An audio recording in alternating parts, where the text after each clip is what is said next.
mahasiswa sekalian, hari ini kita berbicara tentang arti dan unsur agama. Sebelum kita mengerti apa itu arti agama atau unsur agama, mari kita lihat dulu fenomena keagamaan. Fenomena keagamaan sebagai suatu rasa keagamaan yang berbeda-beda kita jumpai dalam masyarakat kita saat ini. Seperti di Indonesia mengakui ada 6 agama. Agama Katolik, agama Islam, Protestan, Hindu, Buddha, dan Konghucu. Dan beragama itu merupakan hak asasi setiap orang. Secara sosial, agama sangat mewarnai aneka bidang kehidupan. Misalnya hidup keluarga, hukum, nilai-nilai susila, dan lain sebagainya. Akhir-akhir ini, beberapa agama di hampir semua masyarakat bersaing. Sebab mau tak mau, orang harus berefleksi mengapa ia menganut agama tertentu. Mari para mahasiswa kita lihat arti dari agama tersebut. Berdasarkan Kamus Besar Bahasa Indonesia, agama adalah suatu ajaran dan sistem yang mengatur tata keimanan atau kepercayaan dan peribadatan kepada Tuhan yang Maha Kuasa, serta tata kaidah terkait pergaulan manusia dengan manusia serta lingkungannya. KBBI menekankan bahwa agama itu adalah suatu keimanan kepada Tuhan, pergaulan, hubungan manusia dengan manusia, serta lingkungan. Dari asal katanya, agama berasal dari bahasa Sanskerta. Dari akar kata agama adalah a dan gama. Aga berarti tidak, gama berarti kacau. Secara harfiah, agama berarti tidak kacau. Jadi tidak kacau berarti mengantar kepada kedamaian, ketenangan, sukacita, dan kenyamanan. Bahasa Jawa kuno mengartikan agama digunakan juga untuk kitab atau hukum atau kebiasaan keagamaan serta moral. Kemudian arti agama ini berkembang sehingga di seluruh Nusantara diartikan sebagai adat atau upacara, pandangan hidup, dan kepercayaan.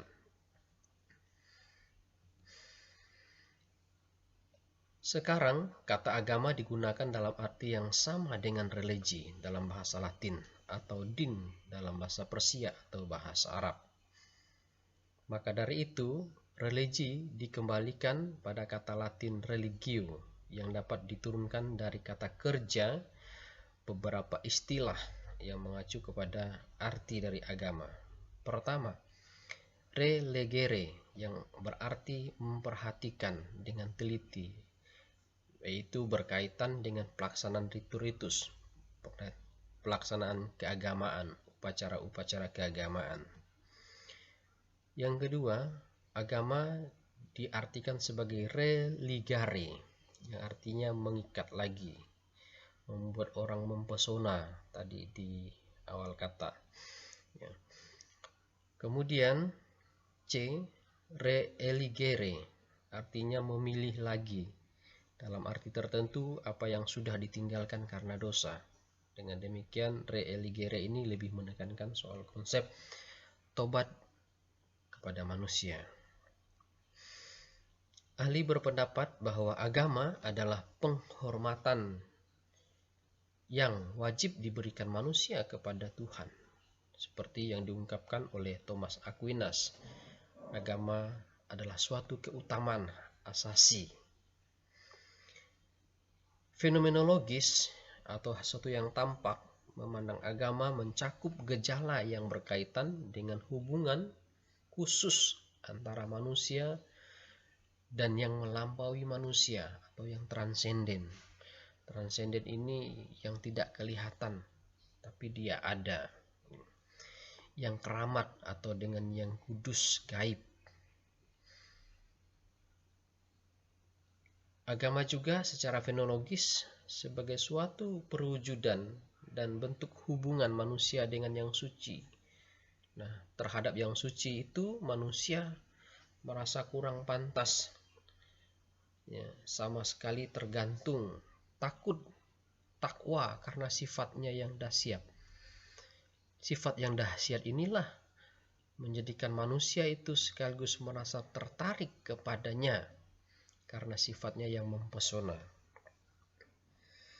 Rasa keagamaan juga membuat manusia itu insaf, tobat akan adanya suatu kekuasaan yang melebihi segala-galanya dan sangat penting bagi keselamatannya.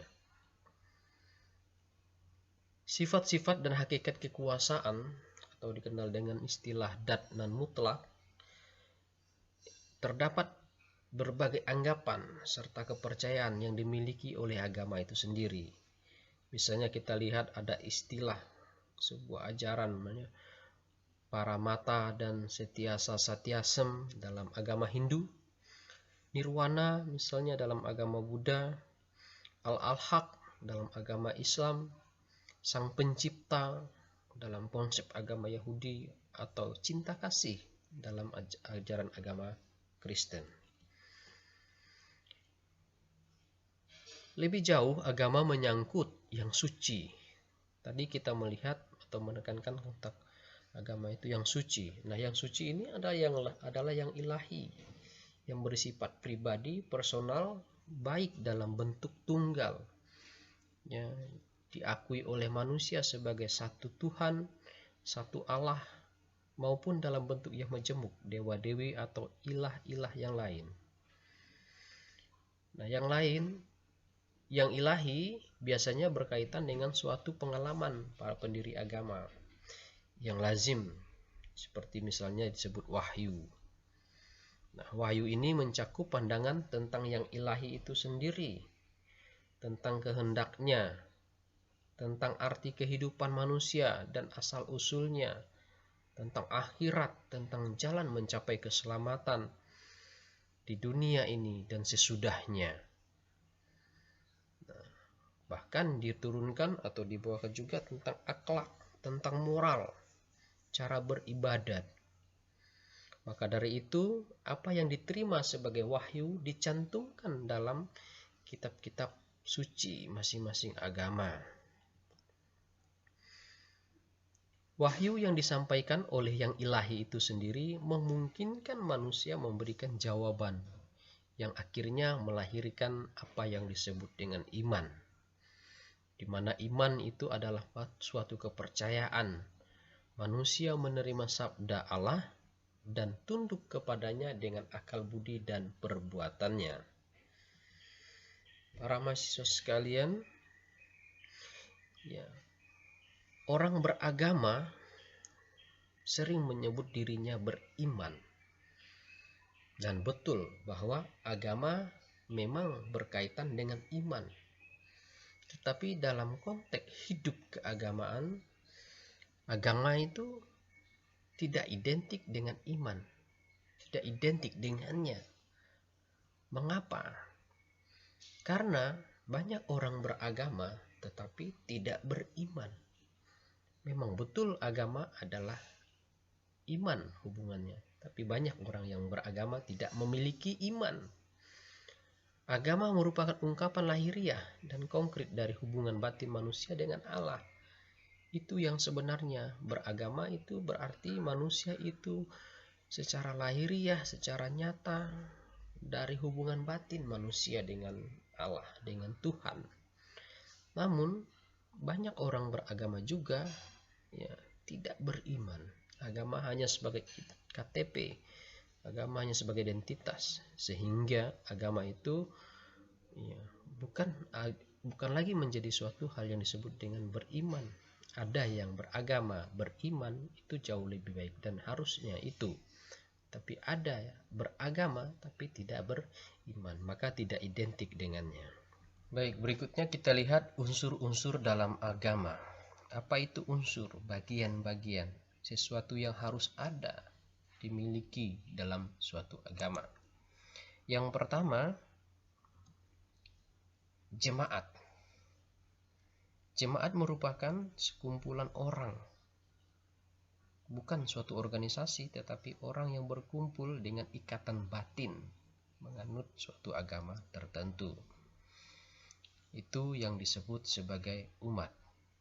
Yang kedua, tradisi. Tradisi ini merupakan suatu kebiasaan lama yang berupa sejarah atau warisan dari nabi, atau nabi itu sendiri yang membawanya, yang membawa berupa ajaran yang diwariskan seperti ajaran keselamatan, ajaran moral, dan tentang upacara peribadatan yang dibawa, yang sudah dikenal dalam konteks sejarah yang diwariskan oleh para nabi.